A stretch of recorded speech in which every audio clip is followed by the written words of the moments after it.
All right, this thing on. Hear me all right? Okay. All right. Well, that's a tough act to follow. A really amazing performance, but the show must go on. So, hi everyone.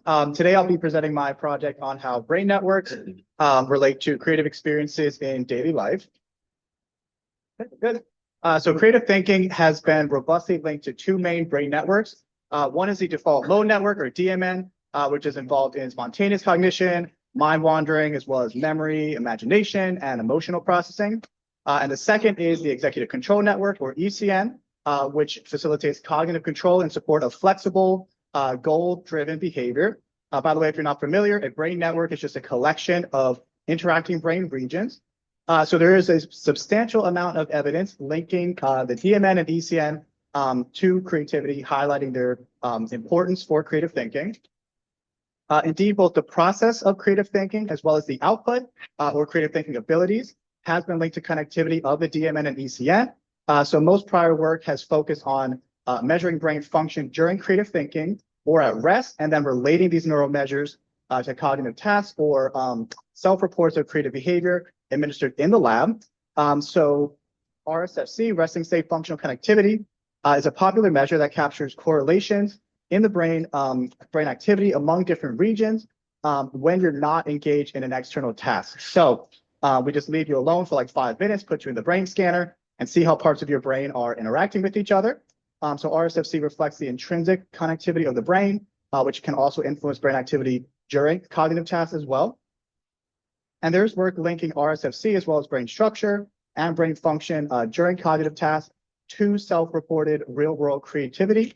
But this work has been generally limited to retrospective surveys administered in the lab. As far as I'm aware, there have not really been any studies examining the link between brain activity measured in the lab and creativity measured in daily life. But this is important, though, because creativity in daily life may meaningfully differ from creativity in the lab, even for the same measures like self-reported creative behavior. Indeed, in a previous study, we found different patterns of associations with daily thoughts and emotions between creative behavior measured retrospectively in the lab compared to in the moment in daily life. So we do this with experience sampling, ESM, as a method where you can administer surveys multiple times per day to people in their daily lives via an app, thanks to everyone having their phone with them at all times nowadays. So we can use ESM to have people report on their creativity in the moment, and then repeat this process for a period of time, usually about a week or so, to get a measure of how much that person engaged in creativity in their daily life. And a limitation of much creativity neuroscience work is that creative tasks, as we know, are often completed in relatively unnatural environments, like trying to draw or play piano while lying flat on your back in a loud fMRI scanner, or they rely on retrospective reporting about engagement in creative behaviors in daily life, which obviously have limitations regarding bias and memory issues and accuracy. So ESM can help address both of these issues or these limitations, increasing external validity and avoiding these issues with retrospective reporting by having participants report on their creativity in the moment in daily life. So, although a great deal has certainly been learned about creativity in the brain, especially in the past 10 to 15 years or so, relatively little work has examined the neural correlates of real-world creativity, and much of that work has been limited to retrospective self-reports of creative behavior measured in the lab. But again, given differences between lab-assessed creativity and creativity in daily life, it's important to examine whether brain activity that characterizes creativity in the lab extends to real-world creativity actually measured in people's daily life. So that's what we set out to do here. So in the present study, we utilize an existing data set to examine how brain networks measured in the lab relate to creativity in daily life, measured via experience sampling. And broadly speaking, we expected to see positive associations between the DMN and ECN with real-world creativity. So for our methods, participants responded to flyers that were posted around the UNC Greensboro campus, and they participated in 3 phases of data collection, so brain imaging, experience sampling, and behavioral assessment. Like I mentioned, this is an existing data set, so it's been used in other studies, but the present work was the first to examine the links between the brain data and the experience sampling data, so that's what we focused on here. The total sample was 177. Of those, 159 actually completed at least one ESM survey per day, which is kind of bare minimum there. and 145 of them also completed fMRI and passed the data screening. So that was our final sample size. So for the brain imaging session, participants completed a resting state fMRI scan for 5 minutes, as we were interested, again, in examining RSFC here. So we specifically examined 5 intrinsic brain networks using the Schaefer Atlas, which chunks the brain up into several hundred regions and then groups them into those brain networks. Again, the DMN and ECN were our main networks of interest. We also examined the salience network as an exploratory analysis, given some research implicating this network in creativity, although much of that is coming from task-based studies that highlight the role of the salience network in switching between the DMN and ECN during creative thinking. So we weren't really sure what to see here with the resting state data. And then finally, to determine whether the association between brain network RSFC and everyday creativity was specific to the hypothesized DMN and ECN, or whether this is just something about brain network connectivity in general. We included a couple other brain networks, including the visual and somatomotor networks. We included these in our analysis as a control since we did not expect to see significant links with creativity here. These networks are certainly sometimes, but more inconsistently linked to creativity in what appears to be a more domain-specific manner, but are not robustly linked to creativity across domains. And then for our neural measures, we examined the intrinsic functional architecture of each of these 5 brain networks using graph theory, specifically to measure how interconnected each network was. So a little bit more on that. Network science is based on mathematical graph theory, which represents complex systems as graphs or networks. So in the context of functional brain networks, the units or nodes of the network consist of brain regions, and the connections or edges between them reflect the strength of functional connectivity between a pair of regions. So in this figure, the circles reflect brain regions, and the edges will reflect the RSFC between regions. And there are various metrics that can be calculated to assess different properties of networks. So in the present study, we focused on one, the clustering coefficient, which reflects, again, how interconnected a network is. Specifically, the clustering coefficient captures the extent to which neighbors of a node, so direct connections, are themselves likely to be connected. So a higher overall clustering coefficient indicates a more interconnected network. So we calculated the clustering coefficient of the 5 networks. This is one of the most commonly calculated network metrics and provides us with really important information about the network architecture.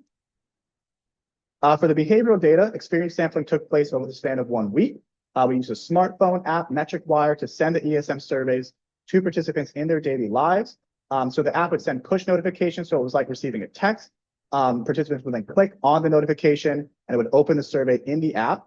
We sent 12 surveys per day. Notifications were quasi-random between 8 a.m. and midnight, spaced at least 50 minutes apart, and they were told to mute the device while they were sleeping. They were also instructed to respond to all survey questions based on their current states and experiences. So that's a key part here. It's about their current experiences in the moment. So all of these survey items were about their current thoughts, activities, and emotions.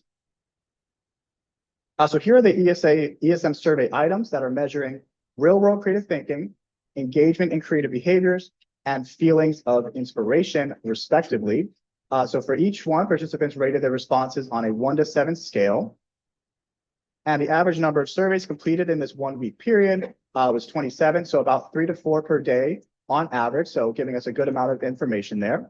And then we calculated the average scores for the creativity variables, and then examined correlations with the neural measures. So for our results, pretty straightforward here. We found that the clustering coefficient of the ECN, but not the DMN, surprisingly, was positively correlated with real-world creative thinking and engagement in creative behaviors. On the other hand, the clustering coefficient of the DMN was positively correlated with the tendency to feel inspired in daily life, but we did not see that for the ECN. And then there were no significant correlations for the other 3 networks. And the figures here are just showing the networks for the clustering coefficient for both the ECN and the DMN. So overall, we're seeing these different patterns of associations between these 2 brain networks that are commonly linked to real-world creativity. Into lab-assessed creativity. We're seeing that now extending to real-world creativity. So overall, to kind of tie together the results here, we saw that the interconnectedness of both the DMN and ECN at rest was related to having more creative experiences in daily life. But again, the pattern of associations differed between these 2 networks. So the ECN's involvement in facilitating goal-directed behavior may explain its association with actually engaging in creative activities in daily life, right? Helping you execute that cognitive control to achieve those, even if you want to be creative, actually getting yourself to do it, right, can sometimes be a challenge. Whereas on the other hand, the DMN's involvement in processes like spontaneous thought and imagination, and certainly emotional processing could explain its association with this tendency to feel inspired in daily life. And notably, we did not find any associations, again, with the other three brain networks, with any of the real-world creativity variables suggesting specificity to the DMN and ECN.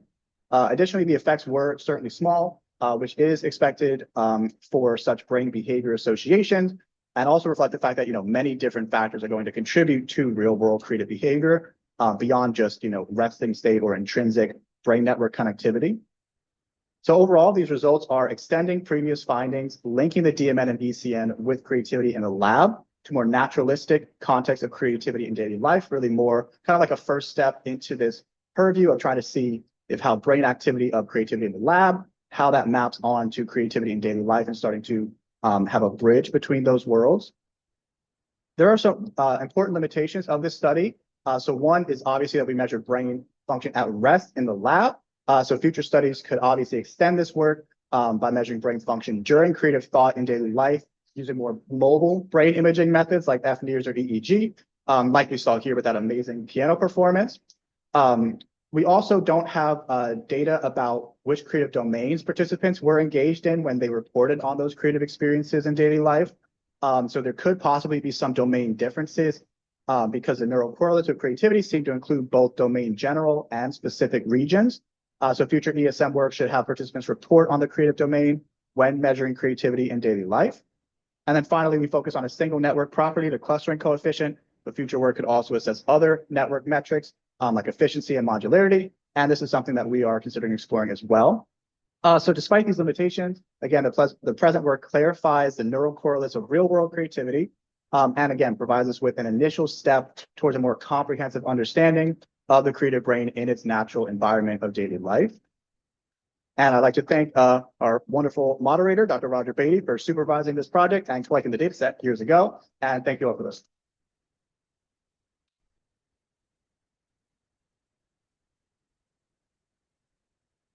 All right, thanks, Dan. I think we have time for at least one, maybe two questions. Okay, one question. Any questions out there?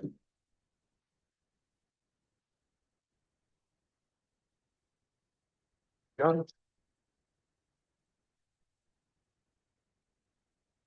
Thank you for a very interesting talk.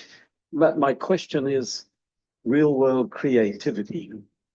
When you ask people were they having any real world creativity, I wonder what they're thinking in response to that. Absolutely. So this is always a thing with creativity in general, right? So when we're measuring it in the lab, we try to oftentimes give you a definition, right? Creativity is being novel and useful or whatever the specific definition is.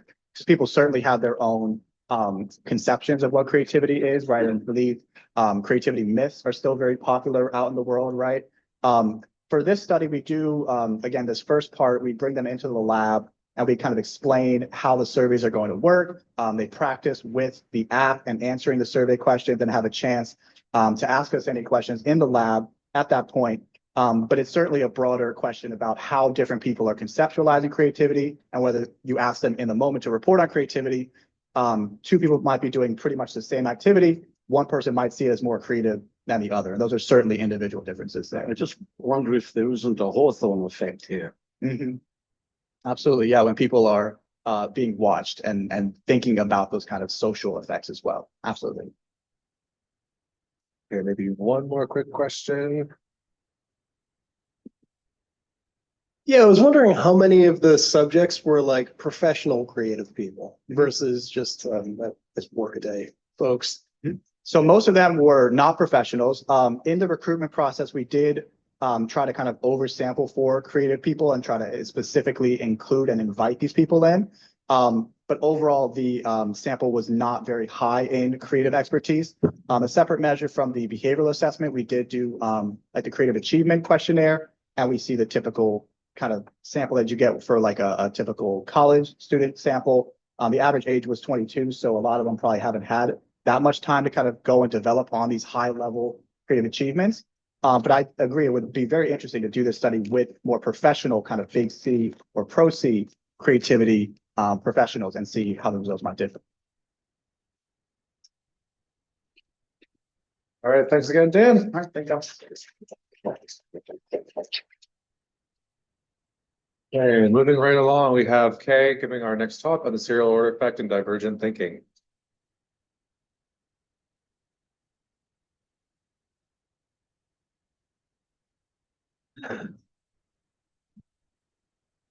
Hi, everyone. My name is Freddie. I'm now in the postdoc in Health Secretary University of Jerusalem. Today, I'm pleased to present a work that I did during my PhD with Dr. Yoad Kenneth on the topic of the serial order effect in divergent thinking. So humans are gifted with tremendous potential for creativity, which is often expressed through the scientific invention and artistic creation. But how do we generate creative ideas? And more importantly, how do we continue generate creative ideas? This question is specifically related in the open-ended creative task, such as the alternative uses task, where participants are required to generate multiple uses for a common object. A robust and well-replicated findings in this task is that ideas generated later tend to be more novel than those generated earlier. This phenomenon is known as the serial order effect in divergent thinking, and it has been consistently observed in the different divergent thinking tasks, age groups, and the different scoring methods. So what drives this effect? One influential account proposes that it reflects a shift in cognitive strategy, where creative ideation gradually shifts from the direct memory retrieval to instant imagination. For example, when thinking about the creative uses for a common object like wire, people may first generate common ideas like using it to make a small gadget, then that's typically ideas like building a piano, and eventually get into the more original ideas like constructing a robot or rocket. So as ideation continues, the thinking shifts from the old to the new representations, and the idea thus becoming more and more novel. From the neural perspective, this transition is thought to involve the interaction among three large-scale brain networks: the DMN, which is associated with the internal generated source to provide materials for creativity, and the ECN, which supports the deliberate evaluation and the goal-directed control, and the silence network facilitates the detection of the set information and the flexible switching between the different cognitive processes. The previous findings suggest that the single creative idea generation initially relies on the interaction between the DMN and the SN, and then increase more later on the interaction between the DMN and the ECN. For the multiple creative idea generation, both the DMN and the ECN activities progressed increased across the border. However, it remains unclear how our brain dynamically reorganizes to sustain creative idea generation over time. To answer this question, we had participants complete both the AOT and the OCT objective characteristic task under the MRI scanner to investigate the neurodynamics underlying the serial order effect. Participants, they need to generate 4 novel uses in the AOT and 4 common features in the OCT task.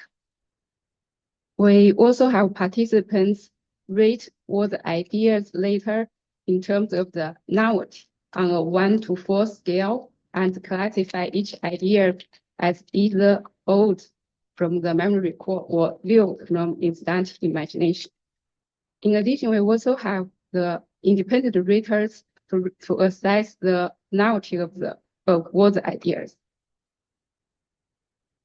For the behavior results, we replicated the classical serial order effect in the AOT, not in the OCT. As serial order increased, ideas took longer time to generate, but they also become increasingly novel in both self-rated novelty and others-rated novelty. Importantly, the proportion of the new ideas also rose over time. This result suggests the serial order effect is unique to the divergent thinking task, and it reflects a qualitative shift in the cognitive strategy. For the neural results, we focus both on the within and between the network interactions among the three large-scale brain networks. We found that the serial order effect is associated with the increased within network interactions, particularly between the ECN and SN. We also observed the increased between network interactions, particularly within the ECN and SN. These results suggest the serial order effect is supported by the dynamic reconfigurations of the three large-scale brain networks.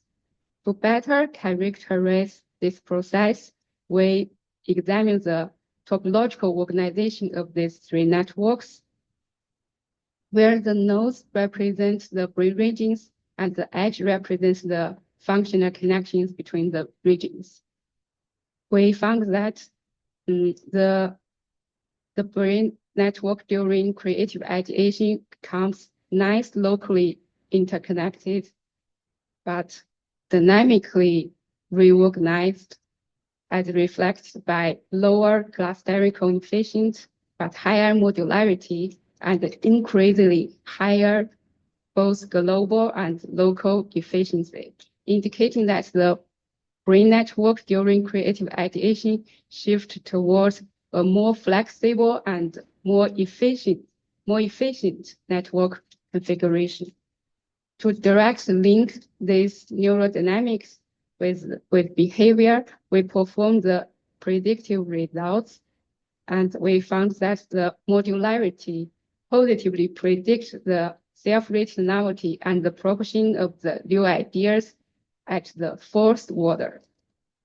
In contrast, we found that the SN connectivity negatively predicts the other-rated novelty at the third order, and the ECN connectivity positively predicts the other-rated novelty at the fourth order, suggesting the serial order effect is supported by a stage-dependent network mechanisms.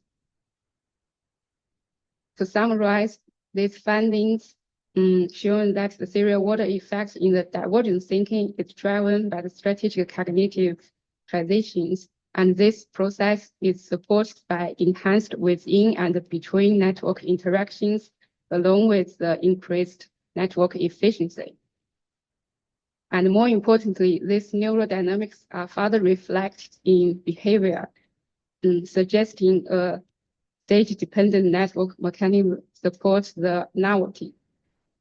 Overall, these findings highlight the large-scale brain network reconfigurations is a key mechanism underlying the temporal unfolding of the creative ideation. Finally, I want to thank for your attention.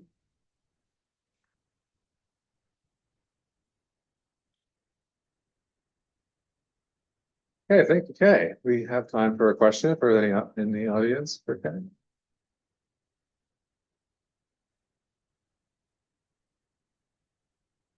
Okay, it's like no questions. Thanks again, Kay.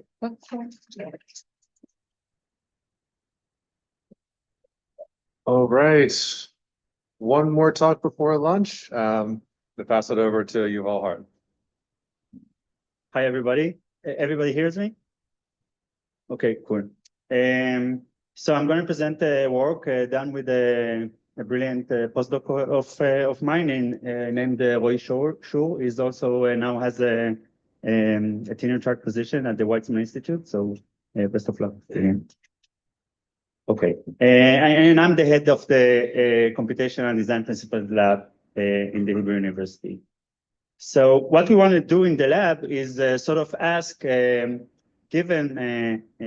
that this is Einstein, and his mind is built out of all these Lego blocks, doing all these computations. So we want to understand them. And if we understand them, then maybe sometimes I want to discuss this today, but we can also build some things with it. Okay. So speaking on higher cognitive functions, creativity is one of the marvels of human thought. We heard yesterday, LLMs and AI in general, with all its might and glory, cannot perform the way as well as humans do. And creativity is a multifaceted phenomenon, right? As it balances inherent trade-offs such as exploration versus exploitation, avoiding the common versus being understood. And in the School of Athens by Raphael, so it really captures this kind of diversity, right? And we have Pythagoras and Socrates, Plato, and even Raphael himself. And they all portray different kinds of advances in science, in technology, in philosophy, and in arts. And however, creativity is this marvelous and complex nature also challenges our attempts to understand the neural mechanisms that drive this phenomena. And why is that?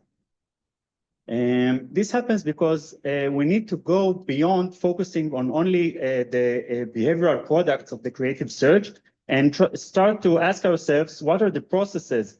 Okay, if we only focus on this one-dimensional axis of high creativity versus low creativity, we might miss a lot of what's going on. In the same sense that if we only focus on the treasure trove, we won't know how different strategies, different people access this treasure chest. Okay, so I can decide to go through the forest mode, but I can decide to come by Great Forest Robert's boat, or I can walk through the Gilderian mountains, and I'll see different kinds of processes, but all reaching the same conclusion, the same chest. Okay, so we're looking for this multidimensional view of the creative process. In order to do that, we utilize a game we invented called the Creative Origin game. It's simple, it's complex, but simple enough in order for us to sort of understand what's going on there. And the game goes as follows. You have 10 shockingly green squares, and you move it, at each move, you move just one square. And we ask players playing the game to choose shapes that they deem interesting and beautiful to the gallery. Okay. And we can extract from this game a lot of behavioral and computational measures, both the percentage of time they spend in explore, the number of categories they find, their explore and exploit efficiency, and so on and so forth. So we have many, many measures. So this provides sort of the infrastructure, the multidimensional infrastructure to try and understand what's going on in the game, what kind of search strategies people utilize. And in order to analyze it, I want to introduce hopefully a concept some of you know, but if not, that's okay. So Pareto optimality.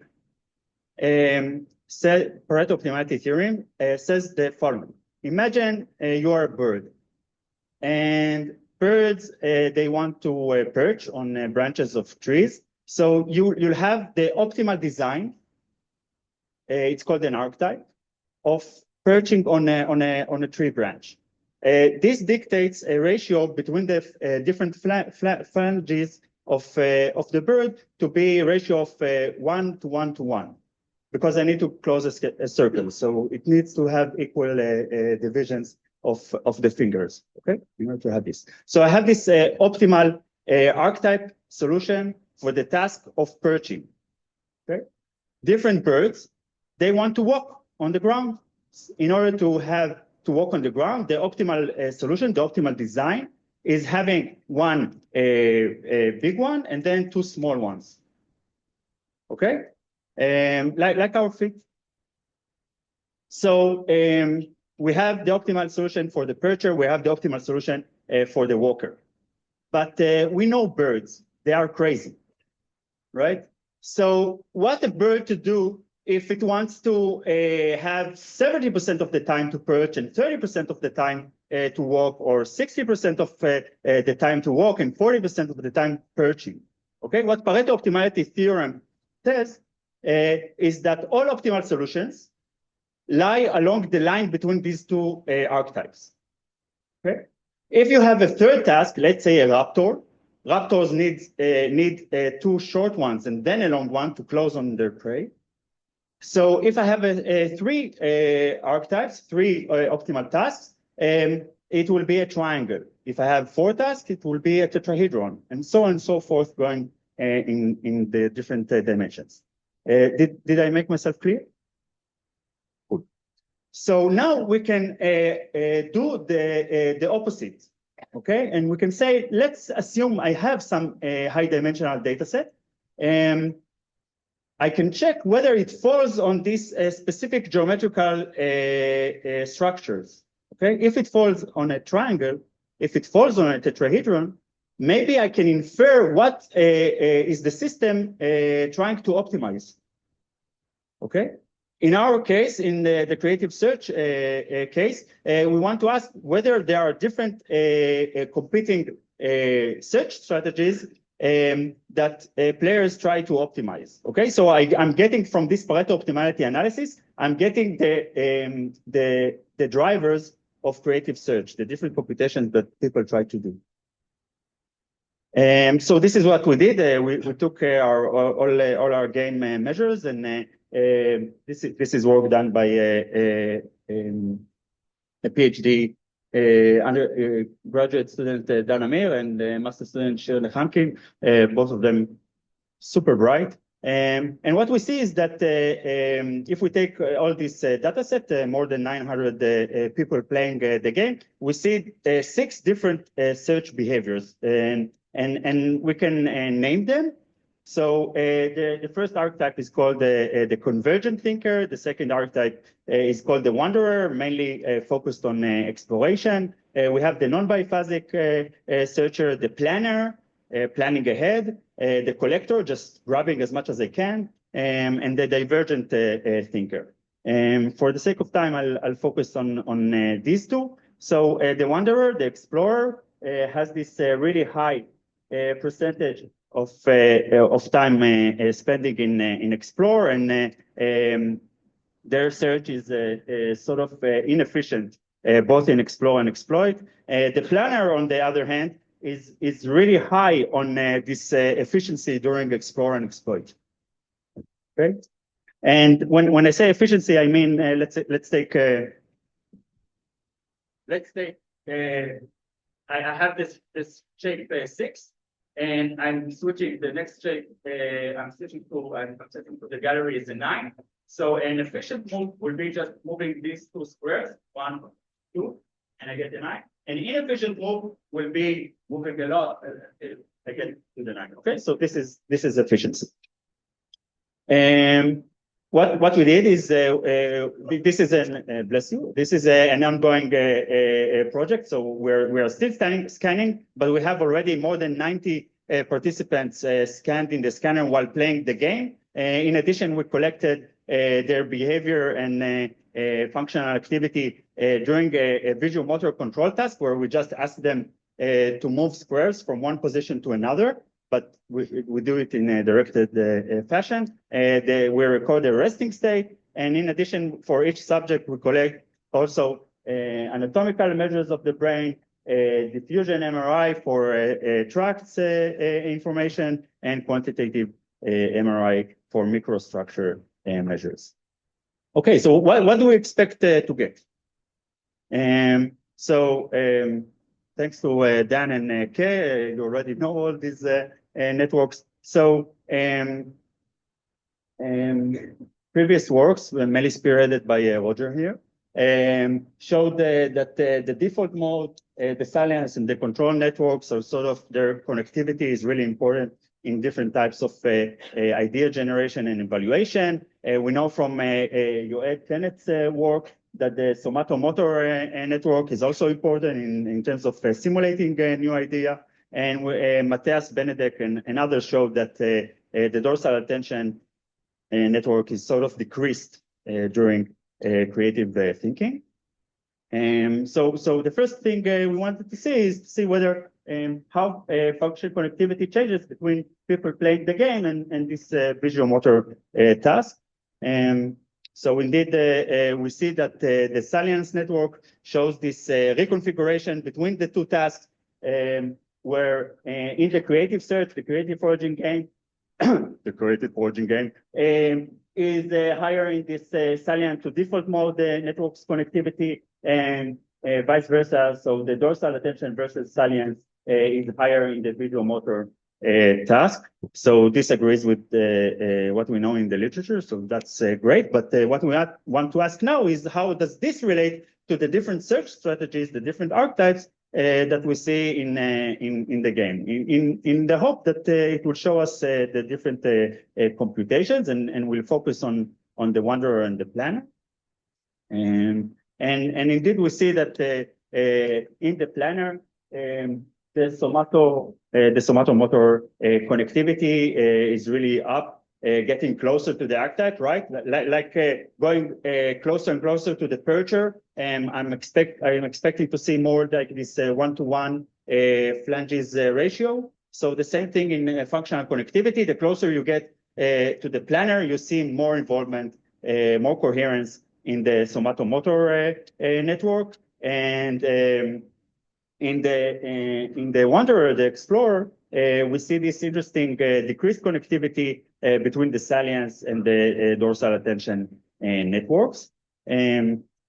Okay, just a few more slides. We also asked, so can we say something about individual differences between these two propensities? And we see that, and we checked the cerebrocerebellar tracts, which are sort of mainly considered to be involved in this kind of internal forward simulation, planning ahead. So in this exploit efficiency, highly related to the planner, indeed we see the high involvement of these two tracks belonging to the cerebrocerebellar loop, which is cool and sort of connects between also the functional and the structural measures we have. Okay, so Pareto analysis decomposes creativity to distinct search strategies.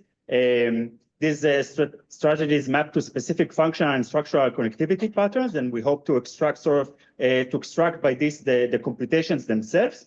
Hopefully with more subjects we'll get there. And sort of integrating the Pareto analysis, fMRI, and tractography, we managed to bridge between behavior and computation and brain architecture.